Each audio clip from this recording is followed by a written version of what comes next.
جب شادی ہوتی ہے تو شروع میں تو بہت پیار محبت ہوتا ہے، لیکن جیسے جیسے وقت گزرتا ہے تو یہ پیار محبت کم ہو جاتا ہے، کیونکہ انسانی فطرت ہے کہ ایک چیز انسان کو نہ ملے تو وہ اس کے لیے پاگل ہوا پھرتا ہے، مگر جب وہی چیز اسے مل جائے تو وہ اسے نظر انداز کر دیتا ہے، اس کی پرواہ نہیں کرتا۔ کچھ بیویوں کو لگتا ہے کہ شادی کے پہل تو شوہر بہت پیار سے رہتا تھا، محبت سے رہتا تھا، مگر اب نہیں رہتا۔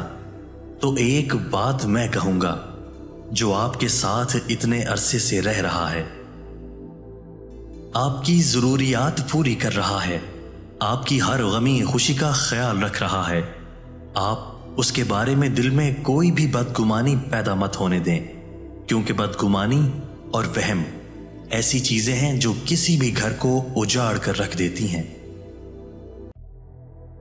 کبھی منا لیا کبھی مان گئے، زندگی میں یہی بات ہے جو رشتوں کو جوڑے رکھتی ہے۔ ضد اور انا اچھی نہیں ہوتی، رشتوں سے چاہت ختم کر دیتی ہے۔ خوبصورت ہے وہ سوچ جو کسی کے لیے اچھا سوچے، اور خوبصورت ہے وہ انسان جس کو اللہ نے یہ خوبصورتیاں عطا کی ہیں۔ خوبصورت ہے وہ دل جو کسی کے درد کو سمجھے، خوبصورت ہیں وہ ہاتھ جو کسی کو مشکل وقت میں تھام لیں۔